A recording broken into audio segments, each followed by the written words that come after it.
Olá, muito boa tarde, seja bem-vindo a esta JE Talks, onde vamos conversar com o líder da indústria farmacêutica para perceber que papel assume a inovação no futuro do setor. Setor este que recentemente se voltou a afirmar como central, com o desenvolvimento em tempo recorde de uma vacina contra a Covid-19. Há motivo para congratulações em todo este processo, mas há também lições a retirar para o futuro, nomeadamente as que dizem respeito ao papel da investigação, do desenvolvimento e até da inovação no dia a dia destas organizações. Sem mais demoras, apresento o nosso painel de convidados para esta tarde. Tenho comigo o Nelson Pires, General Manager da Recordati UK e Recordati Ireland, Rosário Trindade, Corporate Affairs and Market Access Director da AstraZeneca e Guilherme Monteiro Ferreira, Diretor de Acesso ao Mercado e Assuntos Externos da GSK. Sejam os três muito bem-vindos, boa tarde a todos e antes de mais agradecer-vos a disponibilidade para se juntarem a nós. Nelson Pires, quando falamos da indústria farmacêutica, é frequente falarmos do potencial nacional e a necessidade de colocar Portugal no mapa da indústria farmacêutica global. Que desafios estruturais e estratégicos existe aqui para este crescimento e afirmação do trabalho português? João, eu entendo, antes de mais, boa tarde e obrigado pelo convite e boa tarde aos meus colegas de painel. Eu penso que a indústria portuguesa primeiro, a indústria europeia deslocalizou-se, quer a nível de produção, quer a nível de investigação. E este foi um erro que, infelizmente, os baixos preços que a Europa impõe à indústria farmacêutica fez com que as empresas tivessem de se adaptar. Mas nós continuamos a ter o potencial, porque temos a qualidade das pessoas, a qualidade das instituições, a vontade de o fazer e eu penso que a necessidade de o fazer. Onde é que eu julgo que a indústria em Portugal tem uma capacidade enorme de poder contribuir com valor, não só para os doentes e para os profissionais de saúde, mas também para a economia. Primeiro, ao nível dos ensaios clínicos. Nós somos um país com um potencial de realização de ensaios clínicos ao nível da Bélgica, que terá a nossa dimensão, mas tem um mercado de ensaios clínicos 5 ou 6 vezes maior que o nosso. Portanto, nós aí conseguiríamos beneficiar não só os doentes com acesso muito mais precoce às terapêuticas, mas também economicamente o sistema de saúde e o Serviço Nacional de Saúde, porque cada estudo clínico compensa, obviamente, os hospitais pela sua participação. A outra parte tem a ver com a manufatura, ou seja, com o fabrico. Nós temos capacidade, temos know-how e estamos, se bem pensarmos, no meio do mundo, ou seja, estamos à mesma distância dos Estados Unidos como estamos da Ásia, somos o único país com essa posição privilegiada. Temos capacidade de fabrico para, por exemplo, pequenos lotes, que são grandes lotes para Portugal, mas pequenos lotes para a Europa, e temos a capacidade industrial de o poder fazer. Portanto, ou seja, temos aqui duas oportunidades gigantes que eu acho que Portugal deve aproveitar, mais ainda porque a própria União Europeia definiu que a industrialização da Europa, ao nível da saúde, depois da pandemia, quando percebemos que de repente não tínhamos dispositivos médicos, não tínhamos álcool, ou seja, não tínhamos a maior parte. A questão dos ventiladores, logo no início. Ventiladores, exato. Passou a definir como uma prioridade e, quando se bem se recordam, a conferência no Porto focou exatamente sobre isso, quando Portugal estava a liderar a União Europeia. E, portanto, eu acho que temos aqui uma série de oportunidades que podemos aproveitar. E temos os recursos humanos, como diria, temos as instituições, temos as organizações, temos investigadores e temos as empresas para o poder fazer. Portanto, temos aqui claramente capacidade de acrescentar mais 2 ou 3% de valor ao PIB de imediato, se as decisões certas forem tomadas. E temos também doentes, sobretudo Rosário Trindade. Quando falamos nesta falta de indústria em Portugal e até no espaço europeu, falamos muitas vezes de uma nova industrialização da Europa em vários setores, não só no setor farmacêutico. De que forma é que a inovação e desenvolvimento podem ser a chave para aceder a essa nova indústria? Boa tarde a todos e também agradeço o convite. Aquilo que o Nelson referiu é crítico. Nós não vamos conseguir, num curto espaço de tempo, diria eu, reindustrializar a Europa na medida daquilo que necessitamos e que faz sentido, até pelos ensinamentos que a pandemia nos trouxe, mas temos um potencial imenso de desenvolvimento de novas terapêuticas. A indústria, no seu todo, a AstraZeneca em particular, tem feito um caminho de desenvolvimento de novas abordagens terapêuticas que são críticas para a melhoria da qualidade de vida e de sobrevida dos doentes, e nós temos esse potencial de podermos aproveitar a qualificação que o país tem a nível de centros, a nível de investigadores na criação de riqueza, pela maior atratividade do país enquanto centro de excelência para fazer ensaios clínicos. Mas depois temos também todas as outras reais possibilidades em que a indústria investe e que passam por esta disponibilidade de criar parcerias de partilha de risco com os pagadores, pela disponibilidade de trabalhar nos processos de digitalização que podem levar, por exemplo, à tomada de melhores decisões de investimento. É algo que nós sentimos que Portugal necessita há muito tempo, que tem de alguma forma condicionado até a alguns processos de decisão de investimento em novas terapêuticas e de reinvestimento daquele que são recursos escassos que o país tem e que coloca à disposição da sociedade. E, portanto, nós achamos que o papel da indústria é multifacetado.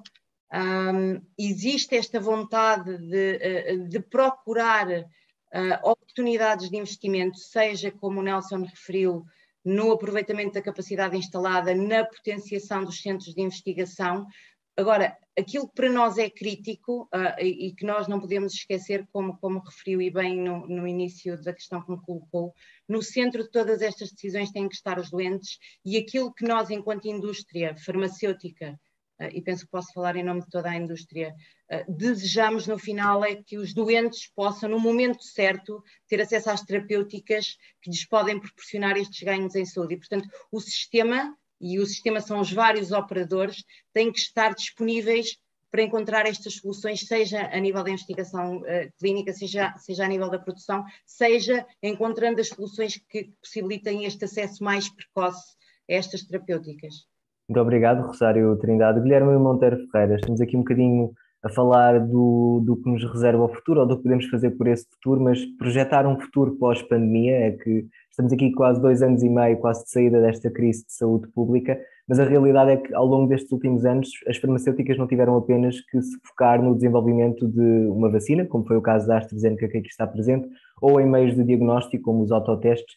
Foi também necessário garantir aqui que estes constrangimentos todos que vivenciámos não afetavam a produção e o acesso a outros medicamentos de rotina e outras terapêuticas necessárias. Que lições é que se retiram deste struggle, digamos, para o futuro? Muito obrigado, João. Mais uma vez, obrigado pelo convite. Boa tarde a todos, também aqui aos panelistas, ao Rosário e ao Nuno. Ora bem, evidentemente, o desafio sem precedentes provocado pela pandemia tornou evidente a importância estratégica da saúde. Como o João disse bem, não só na parte de medicamentos, mas também na parte da supply. Mas também, desde a primeira hora, aquilo que nós vimos da hora desta crise, da pandemia de Covid-19, foi que a indústria farmacêutica respondeu à situação de emergência, mobilizando-se como um todo e nas empresas na sua parte individual para enfrentar esta pandemia. Uma das prioridades iniciais passou por garantir que a população continuava a ter acesso aos medicamentos de que necessitavam. Portanto, toda a parte de supply teve de ser mobilizada. O setor, como todo, reforçou a sua capacidade de produção e assegurou também o abastecimento destes medicamentos para que estivesse disponível para todos os cidadãos, também fazendo um pouco o apelo ao uso racional dos medicamentos, porque se nós nos lembramos, em 2020, as pessoas estavam a ir às farmácias de maneira desenfreada para aviar receitas, o que nos tornou também um pouco a situação mais complicada. No entanto, simultaneamente, a nível global, e como o João disse, atribuiu-se prioridade também à investigação e desenvolvimento de vacinas, de meios de diagnóstico, das chamadas dos meios de proteção e também de tratamentos para a Covid-19. E não nos podemos esquecer de uma coisa, isto só foi possível por décadas de investimento da indústria farmacêutica em investigação e desenvolvimento. Se não fosse este investimento contínuo do setor privado durante décadas, isto não teria sido preciso e, portanto, hoje em dia nós estaríamos na situação em que estamos, em que há vacinas no mercado, que nos voltaram a poder ter uma vida um pouco mais normal do que aquela que nós vivemos em confinamento total no início da pandemia. E, no entanto, aquilo que nós vimos também foi que todos os atores se sentaram à mesa. Portanto, isto era algo que não era tão normal, mas, portanto, pela primeira vez em grande escala, a indústria sentou-se à mesa com reguladores, com decisores, e que levou também àquilo que nós vimos que foi tempos de aprovação de medicamentos e de acesso de vacinas e medicamentos para a Covid-19 em tempo recorde. Portanto, aquilo que antes demoraria diversos anos a acontecer foi por um período de meses. Portanto, aqui, se estamos já a falar de lições para o futuro, esta é uma grande lição. Quando há necessidade... Guilherme, de facto é uma grande lição porque que nos recordamos na altura o genoma deste coronavírus foi descodificado em meros dias, não é? E portanto aqui Exatamente. O papel também da tecnologia, do desenvolvimento tecnológico permitiu que esta indústria trabalhasse lado a lado para um desenvolvimento rápido e acelerado dessa vacina. Nelson Pires, estes processos de transformação tecnológica a que vamos assistindo, mesmo no caso da diabetes, é um caso muito concreto em que hoje em dia é muito mais simples e mais fácil controlar a própria doença crónica do que era há uns tempos atrás. Estes processos todos, e que contorno é que têm nesta indústria? Trazem mais vantagens do que obstáculos, porque também se levantam aqui riscos, nomeadamente na questão da proteção de dados ou até na própria literacia digital dos doentes ou no desenvolvimento de novas terapêuticas nos meios de diagnóstico e investigação. Há obstáculos, mas também há vantagens. Qual é que ganha? João, deixe-me só pegar num ponto que o Guilherme focou e que a Rosário também, voltando para trás, e já respondo depois àquilo que eu acho que é o futuro e à tecnologia e ao mundo digital. O RNA, que foi um investimento muito grande e que solucionou parte dos problemas, não foram todas as vacinas, não foi descoberto agora, foi descoberto já há 2 décadas, se não me falha a memória, fruto do investimento da indústria farmacêutica, do setor privado, numa tecnologia que agora fez com que o mundo, ou parcialmente, porque há outras vacinas com outras origens, começasse a funcionar. Portanto, é muito importante aquilo que a Rosário e o Guilherme disseram, que é, nós não podemos ser vistos como os servidores de recursos dos Estados, porque nós salvamos vidas através do investimento que fazemos. Pegando no mundo digital e aquilo que falou, eu acho que abriu, e a pandemia, e nós tivemos os Chief Technology Officers em todas as empresas, e eu acho que o que mais abriu a indústria farmacêutica ao mundo digital foi uma coisa que se chama Covid-19. Porque, de repente, se nós já víamos que muito do que era a investigação básica já utilizava muito do que era o Big Data, muito do que eram os blockchains, ou seja, tudo que eram os novos sistemas digitais, eu acho que claramente a pandemia acelerou tudo o que é desde a investigação básica até à formação dos médicos. Nós conseguimos neste momento fazer formação remota, os médicos conseguem fazer consultas online. Aliás, nós vimos um decréscimo de 40% nas consultas presenciais e um aumento de mais de 200% naquilo que são as consultas remotas. E, obviamente, por exemplo, pegando na diabetes, nós neste momento já há exemplos de sistemas de modelos diagnósticos sensoriais em que o próprio médico e o doente acabam por acompanhar os níveis de glicémia dos doentes regularmente, 24 horas, sem o doente ter que ir visitar o médico ou sem o doente ter que fazer uma picada regular no dedo na diabetes tipo 2. Ou seja, o que eu acho é que isto é um admirável mundo novo e que em Portugal é inclusive a charneira, porque Portugal tem alguma tecnologia muito disruptiva, muito inovadora. Infelizmente nós depois não temos capacidade de saltar da fase 1 para a fase 2, não temos uma economia de escala que nos permita, nem investidores, nem quando fazemos rounds de investimento, tudo o que é Estados Unidos consegue angariar 2 ou 3 vezes mais capital que o mercado europeu, mas eu acho que vai ser claramente um admirável mundo novo. Porquê? Porque a informação está, a tecnologia está a ser criada, o que eu acho é que a informação ainda está muito granular, ou seja, ainda não conseguimos integrar toda a informação, quer sobre o doente, quer sobre o diagnóstico, quer sobre a terapêutica. No momento em que conseguimos uniformizar e integrar, e os modelos estão aí, nomeadamente com o Big Data ou o Internet of Things, eu acho que o vamos fazer. Claro que há aqui 2 pontos fundamentais. Um tem a ver com a privacidade dos dados e temos um segundo ponto que é o ponto de vista ético, ou seja, o Dr. Google é provavelmente o meio mais disruptivo que nós, a primeira coisa que fazemos quando temos um sintoma é ir ao Google para perguntar qual é a doença que nós temos. Portanto, claramente, quem escreve e quem partilha este tipo de informação tem de ter um sentimento ético profundo e temos de ter uma literacia digital de quem busca, de ir buscar aos locais corretos, porque nós vimos que a desinformação sobre as vacinas, sobre o Covid, é gigante. Mas e de saber que um algoritmo não diagnostica. Não digo, nem mais. Agora, o que eu acho é que claramente nós vamos tornar a medicina, os tratamentos e os diagnósticos muito mais rápidos, muito mais céleres, assim como a investigação das próprias terapêuticas se vai tornar muito mais céleres e muito mais rápidas, porque a tecnologia vai permitir isso. Mas a tecnologia não pode esquecer que vai ser human with a digital touch. Ou seja, o humano continua a ser fundamental, nomeadamente para validar muito do que são as decisões que as máquinas vão tomando, não é? Portanto, eu acho que vai ser, o mundo daqui a 20 anos não tem nada a ver com o mundo de hoje, portanto. Esperemos que não. Rosário Trindade, a AstraZeneca foi das primeiras farmacêuticas a liderar e a lançar uma vacina contra a Covid-19, quando falamos da indústria farmacêutica é muito fácil, quando já há um tratamento, mesmo que seja um tratamento ativo, crónico para a vida toda, é muito fácil esquecer as patologias a partir do momento em que há algum tipo de prevenção ou algum tipo de tratamento ativo.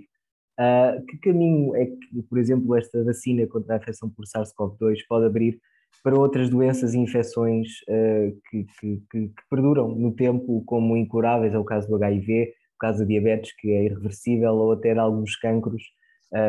Temos o caso, por exemplo, do cancro provocado pelo HPV.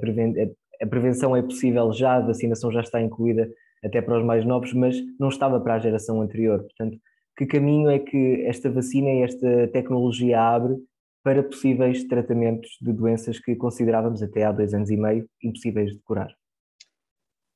Essa questão é muito interessante e infelizmente, ou felizmente, eu não sou cientista e, portanto, eu não posso discorrer sobre o admirável mundo que obviamente também acompanho dos desenvolvimentos que em particular o desenvolvimento da vacina da AstraZeneca abrem, as possibilidades que criam, mas eu gostava de dar 2 passos atrás e pegar um bocadinho na questão da pandemia, naquilo que a pandemia nos ensinou.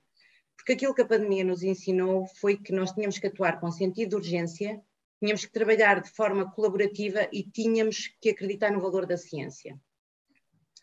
E quando nós conseguimos, como o Guilherme referiu, como o Nelson também frisou, quando nós conseguimos colocar toda a gente à mesa e garantir que o acesso a uma terapêutica que era salvadora, ou várias terapêuticas que podiam ser salvadoras, fosse possível ao fim de poucos meses de desenvolvimento, a investigação estava lá e nós tínhamos que reconhecer isso, não é? Porque isto não foi algo que surgiu do nada em alguns meses, mas na verdade a parte do desenvolvimento clínico deu 100 meses e das aprovações. Aquilo que isto me leva a pensar e a questionar, e que eu acho que é uma questão fundamental que nós temos que pôr em cima da mesa, é se nós tivermos essa capacidade de agir tão rapidamente nesta pandemia, como é que nos podemos abster de atuar na pandemia da diabetes, na pandemia do cancro, na pandemia das doenças infecciosas e na luta por melhores antibióticos? Estas são pandemias com as quais nós vivemos diariamente. São milhões de cidadãos, muitos deles em Portugal, que, por um lado, não têm acesso a algumas terapêuticas porque elas ainda estão em desenvolvimento, mas esse caminho está a ser feito, mas que depois, no dia-a-dia, muitas destas pessoas não têm acesso sequer aos tratamentos e às terapêuticas que já existem, que já estão disponíveis e que, de uma forma ou de outra, ou porque os tempos depois de aprovação locais, nomeadamente para financiamento, são demasiadamente longos, ou porque há iniquidades no acesso, nomeadamente iniquidades geográficas, dependendo do sítio onde estamos e da instituição de saúde que nos serve. E, portanto, como é que nós nos conseguimos mobilizar para dar a resposta que a humanidade precisava e deixámos sem resposta ou com respostas que não estão ao nível daquilo enquanto sociedade nós exigimos para estas doenças que fazem parte do nosso dia-a-dia e que afetam, se calhar, em algumas situações, de forma mais experimente aqueles que nos são próximos. E, portanto, eu acho que a pandemia nos trouxe esse outro ensinamento, que é com vontade, com diálogo, e conhecendo, obviamente, os limites daquilo que são as nossas decisões, nós podemos, e temos nas nossas mãos, e todos temos um papel a desempenhar, nós podemos tratar de forma mais eficaz, mais eficiente, mais rápida, muitas das outras pandemias com que vivemos diariamente.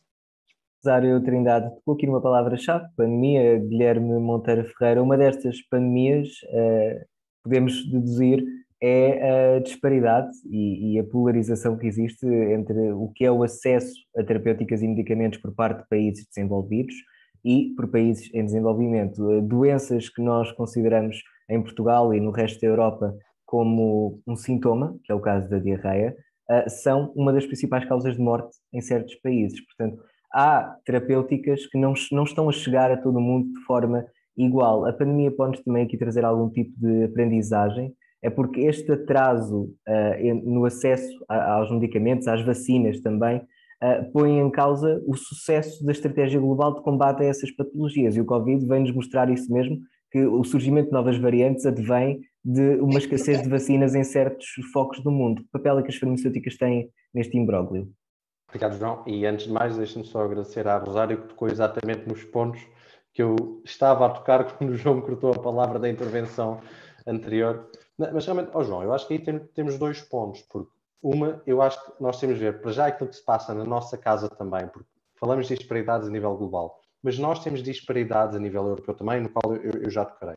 A nível global, a GSK tem um grande papel também em garantir a equalidade naquilo que nós podemos fazer também a nível global, e dado isso também há um índice de acesso aos medicamentos que nós somos sempre o número 1 desde a sua criação, que prova isso mesmo. Portanto, com as nossas políticas, o papel da indústria farmacêutica, a meu ver, tem de ser, e falando aqui do caso da GSK, é com políticas que realmente nestes países que têm mais necessidade deem garantias que o medicamento seja acessível às suas populações. No caso da GSK, enquanto maior produtor de vacinas a nível global, claramente com as nossas vacinas nós fazemos o nosso papel. Mas agora focando, eu acho que nós antes de falarmos do terceiro mundo e daquilo que se passa no terceiro mundo, temos de falar da nossa Europa. Porque na nossa Europa nós temos grandes desigualdades de acesso. Se formos a ver, a Rosário também já tocou nisto brevemente, mas se formos a ver que nós temos desde que, por exemplo, eu submeto um medicamento à nossa autoridade para ser reembolsado, para dar acesso aos doentes portugueses, são cerca de 2 anos. Quando se formos a ver em países do centro e do norte da Europa, às vezes estamos a falar de cerca de 100 dias. Portanto, aqui nós já vemos a grande disparidade também que existe dentro da Europa.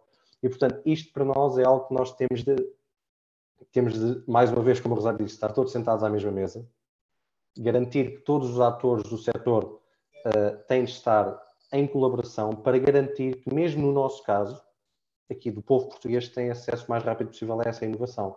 Porque essa inovação não é só para os países do centro da Europa. Há muita inovação que não chega a Portugal por causa do contexto que nós temos a nível nacional. Não só deste contexto do atraso na autorização dos medicamentos, mas de toda a burocratização que existe à volta disso, e obviamente também já referido pelo Nelson, que eu penso que há bocado chamei no Nuno, peço desculpa, que é realmente com a competitividade que nós temos de ter de investimento, Portugal tem de se tornar mais competitivo nisto, porque todos nós, enquanto empresas multinacionais, nós, Portugal, por exemplo, competimos por investimento contra outros países, e portanto o país tem de nos dar também garantias que nós realmente conseguimos depois ter o retorno desse investimento. E isto passa também por tópicos já que aqui foram tocados, com a possibilidade de nós trazermos ensaios clínicos, mas para nós trazermos ensaios clínicos para Portugal, eu tenho que garantir realmente que depois consigo ter esse medicamento ou outros medicamentos acessível à população com equidade, que é uma coisa que existe, hoje em dia não existe em Portugal, ainda existe uma grande disparidade entre ricos e pobres, peço desculpa pela expressão, para ter acesso, mas que realmente reflita depois que todo esse investimento que a indústria dá também se reflete depois na quantidade e na qualidade do acesso que nós damos aos nossos cidadãos. Obrigado, Guilherme. Nelson Pires, o Guilherme tocou aqui um bocadinho nestes obstáculos que existem portanto, que há ao acesso à medicação, mas eu gostava de lhe colocar uma questão mais sobre o desenvolvimento de novos medicamentos. A Rosário Trindade há pouco referia bem que a questão dos antibióticos mais fortes, a escassez de antibióticos mais fortes e mais resistentes é premente, e isso é um facto, porque esta questão da resistência antibiótica será uma das principais causas de morte, de acordo com a Organização Mundial de Saúde, já nas próximas décadas. Portanto, os antibióticos que temos e que são os mesmos há imenso tempo estão a deixar de ser eficazes. Como é que encaramos uma realidade onde os tratamentos que damos como garantidos perdem a total eficácia? João, desculpe que eu vou voltando atrás, mas Não há problema. E o Guilherme ficou um ponto, ou seja, o acesso às vacinas nos países menos desenvolvidos, embora nós temos uma iniquidade no acesso em Portugal. Portanto, nós, Portugal, para a maioria dos tratamentos, somos um país em vias de desenvolvimento ou não desenvolvido. Exatamente. Nós temos os medicamentos na Alemanha, os doentes são tratados 3 meses depois de lançar e em Portugal são 2 anos. E é só o processo burocrático de aprovação e reembolso dos medicamentos. Mas eu acho que a questão das vacinas e das grandes patologias, se quiserem endemias ou pandemias, tem de ser tratado pelo devido fórum e não é a indústria farmacêutica. A indústria farmacêutica é um parceiro. É um parceiro, no caso da COVAX, que é uma organização que engloba a OMS, mas outras organizações, inclusive a indústria farmacêutica, que centraliza a distribuição de vacinas depois para o resto do mundo. Os Estados Unidos já deram mais de 400 milhões de vacinas ao resto do mundo. Portanto, têm de ser organismos globais e não as empresas que participem neste esforço de proporcionar à população em todo o mundo, países ricos e países pobres, e desculpem-me os países pobres pelo título, ao fazê-lo. Em relação aos antibióticos, eu acho que provavelmente a antibioterapia deve ser a área terapêutica que menos desenvolvimento tem tido nos últimos tempos, a par de outras, como são as grandes doenças, a hipertensão, a diabetes, o colesterol. Isto tem tudo a ver com dois pontos. Não falo da antibioterapia, eu acho que muitas destas patologias já têm tratamentos adequados, ou seja, nós já somos de facto muito eficazes no tratamento do colesterol, no tratamento da hipertensão, no tratamento da diabetes, no tratamento das doenças do homem, nomeadamente ao nível da próstata, etc, etc. E tudo o que possa surgir tem um problema, tem preços tão baixos que não compensa o investimento em investigação e o valor acrescentado que vamos proporcionar ao doente, porque é isso que na prática interessa, de facto não paga a investigação, portanto os nossos pagadores, ou seja, os Estados, não vão investir e, portanto, a indústria farmacêutica claramente desfocalizou-se de áreas terapêuticas que já estão satisfeitas e em que o valor acrescentado já não é assim tão elevado como aquele que podemos proporcionar. Na antibioterapia, não, nós de facto temos feito um esforço, há várias empresas a investir, inclusive uma das áreas onde mais pioneira em termos de investigação a resistências de antibióticos é Portugal. Ou seja, Portugal, a par da Coreia do Sul, ambos os dois países têm 2 empresas, 2 centros de investigação que são pioneiros naquilo que será a terapêutica alternativa, que é a terapêutica fágica, que não é nada de novo, é algo que os países da antiga União Soviética já testaram, já utilizaram, mas nunca publicaram evidência científica. Portanto, estão numa fase já inclusive de teste, com aprovação pela FDA dos ensaios clínicos, nomeadamente em Portugal, é uma empresa que nós apoiamos, e que, portanto, será a última linha de tratamento para os doentes com resistência a antibióticos, nomeadamente no pé diabético, que leva à amputação ou à morte nos 2 casos. Portanto, vai haver soluções. O mal é que depois, como tudo na indústria farmacêutica, e como a Rosário e o Guilherme bem focaram, os tempos de aprovação de um estudo clínico na vacina foram muito rápidos. Nestas patologias são muito lentas. A duração dos ensaios, obviamente, não são tão urgentes como a vacina, portanto, levam muito mais tempo ao recrutamento dos doentes. A EMA não aprova, leva 3 a 4 vezes, a EMA, a Agência Europeia do Medicamento, leva 3 a 4 vezes mais tempo que a FDA, a Agência Americana, para aprovar um ensaio ou para aprovar um medicamento, e, portanto, eu diria que aí Portugal vai poder dar cartas. Mas depois voltamos a bater outra vez no mesmo problema, que a capacidade de financiamento deste tipo de medicamento, e um estudo clínico, qualquer estudo clínico, pequenino ou grande, custa mais de 30 ou 40 milhões de euros. Nós não temos empresas em Portugal com capacidade para financiar este tipo de investimento. Portanto, o risco é que muito desta investigação, e há esta investigação feita em Portugal, vá ser vendida a empresas multinacionais, provavelmente grandes como a da Rosário ou como o do Guilherme, que depois vão desenvolver, mas que vão deslocalizar o centro de decisão. Bom, têm as suas sedes, como é normal. Nelson Pires, eu gostava de pegar nesse ponto da fuga, não é? Aqui de talento, porque estes profissionais, ao fim do dia, este trabalho de investigação e desenvolvimento é feito por profissionais que em si reúnem competências apetecíveis para a indústria. Rosário Trindade O talento nacional está cada vez mais num palco global. Nós sabemos que hoje em dia é possível que um investigador português trabalhe para uma farmacêutica nos Estados Unidos, mesmo que cá viva, não há problema para isso. Importa aqui perceber se, no seu caso e no caso dos restantes participantes deste painel, se o desafio aqui está em reter este talento e se a indústria farmacêutica continua atrativa. Sim, João, eu sei que isto parece um bocadinho repetitivo, mas deixe-me só um passo atrás. Um passo atrás. Porque o Nelson disse uma coisa muito, muito importante sobre as grandes áreas. Eu vou-vos só pedir que sejam sucintos, porque estamos a terminar o nosso tempo. Sobre as grandes doenças e sobre o investimento do Estado e a indisponibilidade, se calhar, para pagar por novas terapêuticas, mais ou menos inovadoras. Aqui o que é pedido ao Estado não é que, se calhar, invista em novas terapêuticas, mas que garanta que o investimento milionário que faz no tratamento destas patologias seja verdadeiramente efetivo. E isso passa, obviamente, pelo aumento da literacia em saúde dos doentes e pelo trabalho relativamente à adesão à terapêutica, e sobre isso a indústria tem posto várias propostas em cima da mesa que não custam um cêntimo enfim, ao Estado, são suportados pela indústria e podem melhorar em muitos outcomes destas populações que têm acesso a estas terapêuticas. Voltando à questão da retenção de talento, enfim, nós somos uma empresa multinacional e obviamente temos muito orgulho na capacidade que temos de projetar esse talento também de Portugal lá fora, e portanto um dos grandes aliciantes de se poder começar uma carreira na AstraZeneca em qualquer parte do mundo é a mobilidade e a flexibilidade que a organização tem de facto para levar os talentos adequados para o sítio certo e para os fazer voltar, se isso fizer sentido. Mas eu diria que os dois grandes incentivos, enfim, que nós vemos nas pessoas que trabalham connosco cá em Portugal, os dois grandes incentivos para trabalhar na indústria farmacêutica são, nós levantámos-nos todos os dias para salvar vidas, e eu acho que, enfim, sem desprimir obviamente para os profissionais de saúde, porque eles estão lá também no palco todos os dias, eu acho que se há poucas áreas de trabalho são tão aliciantes como esta nessa vertente, sentir que podemos fazer a diferença na vida dos doentes.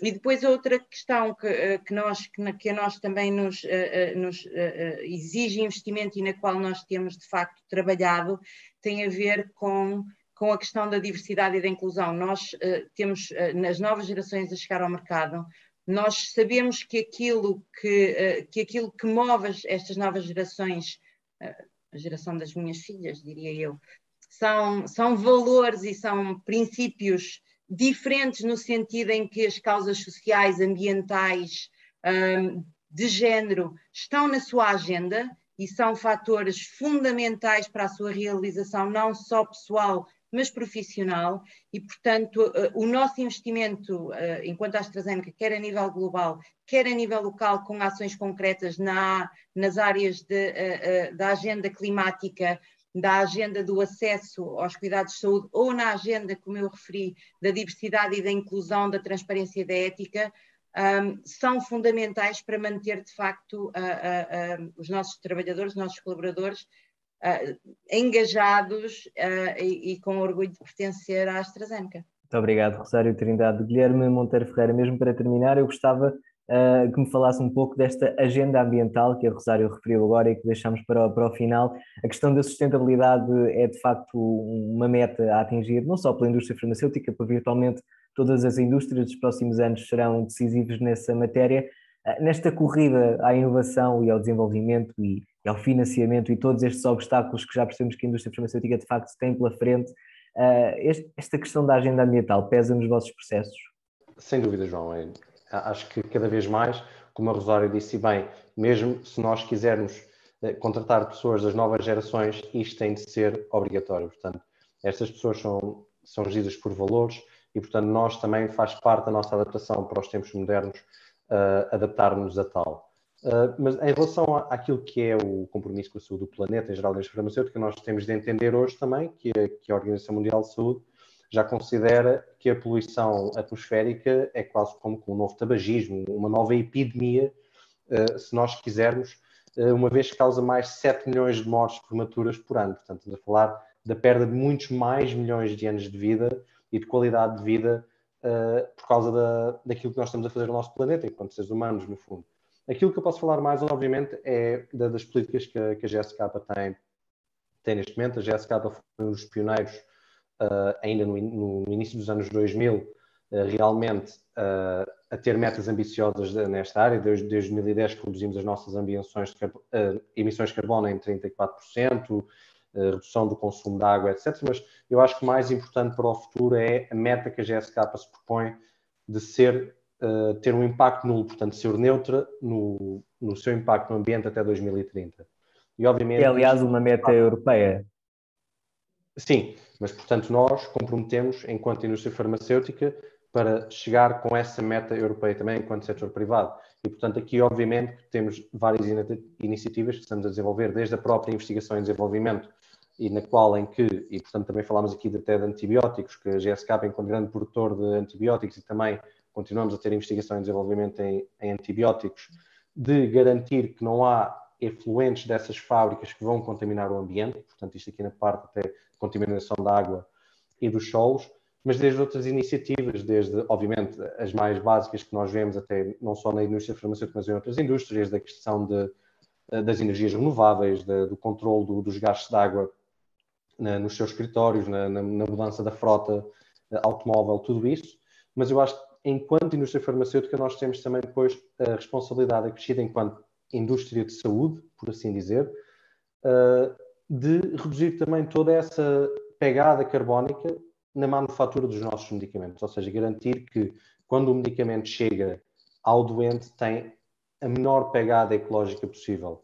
E um exemplo que eu posso dar aqui, portanto, para além da questão que já referi das energias renováveis associadas à manufatura, tem também a GSK desenvolveu um programa de investigação e desenvolvimento para redesenhar os seus inaladores. Portanto, a GSK é um dos líderes a nível de tratamento de doenças respiratórias a nível mundial, como a asma e a DPOC. E, portanto, estamos a desenvolver os gases propelentes dos nossos inaladores que não tenham uma pegada carbónica. Portanto, isto aqui são neste momento medicamentos que já estão em fase pré-clínica e que nós esperamos poder lançar muito no mercado, para além de toda aquilo que tem sido a iniciativa da GSK de mudar a maioria daquilo que são os nossos inaladores para inaladores que não contêm gás algum, portanto, inaladores de pó. Portanto, que estes aqui não têm realmente o impacto como têm os inaladores que necessitam de ter um gás propelente, mas sabemos também que para certas partes da população é necessário a existência destes inaladores de gás propelente e, como tal, queremos realmente que, quando isto chegar ao mercado, que não tenha realmente o impacto que tem neste momento, uma vez que, e só dizendo aqui, da nossa footprint global, 50% vem do uso dos nossos medicamentos. Portanto, se nós colmatarmos esta grande parte dos propelentes dos aerossóis respiratórios, dos inaladores respiratórios, estamos realmente a contribuir para esse net zero, como é dito em inglês, até 2030. Muito obrigado, Guilherme Monteiro Ferreira. Aliás, é esse também o papel da inovação, melhorar aquilo que já existe e não só desenvolver aspectos novos. Muito obrigado, Guilherme Monteiro Ferreira, mais uma vez, Rosário Trindade, e obrigado também, Nelson Pires, pela vossa disponibilidade e por terem aceitado o nosso convite para esta conversa. Obrigado. Obrigado. Muito obrigado também a si que esteve desse lado a assistir. Já sabe que pode ver e rever estas e outras conversas na JETV do Jornal Económico, em jornaleconómico.pt. Da minha parte é tudo. Obrigado e uma boa tarde.